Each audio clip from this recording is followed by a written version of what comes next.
chosen to do a time where European settlers haven't arrived yet. So you know, there's a glimpse of a ship in the distance and what's to come.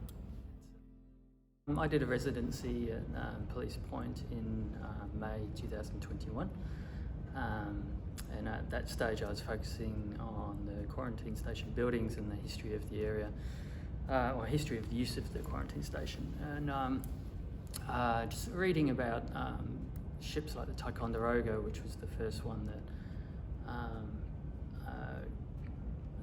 basically established the quarantine station. It was the first ship that had cases of typhoid on board. I think 100 people died, things like that. It started making me think about the journey, basically, of the first settlers who came out to Australia.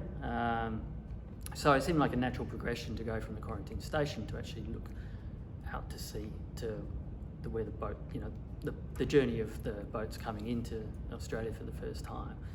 Doing the residencies there means you get to live on site, and after 4 o'clock when the gates shut, it's just you and these houses. So I deliberately did lots of trips out, sketching and drawing and studying the buildings, but I deliberately then go out at 11 o'clock at night or 12 o'clock at night and go and wander like the isolation buildings, which just added another layer of kind of just like how amazing that place is, but just really quite spooky.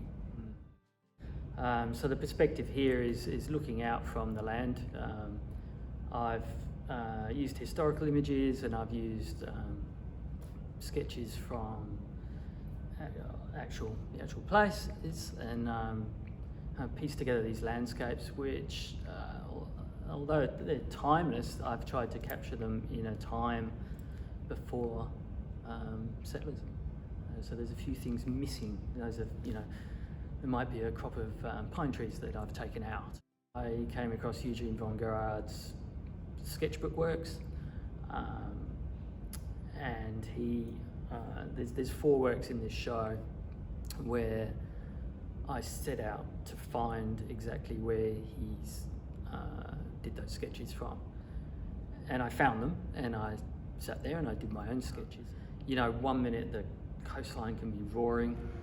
You know, my next visit might be just like a mill pond and completely silent. And each trip out to these places, I mean, I live in Flinders, I live locally on the peninsula, but just exploring these coastlines around where I live has just been a really rewarding experience, and I just hope it inspires people to go and do the same, really.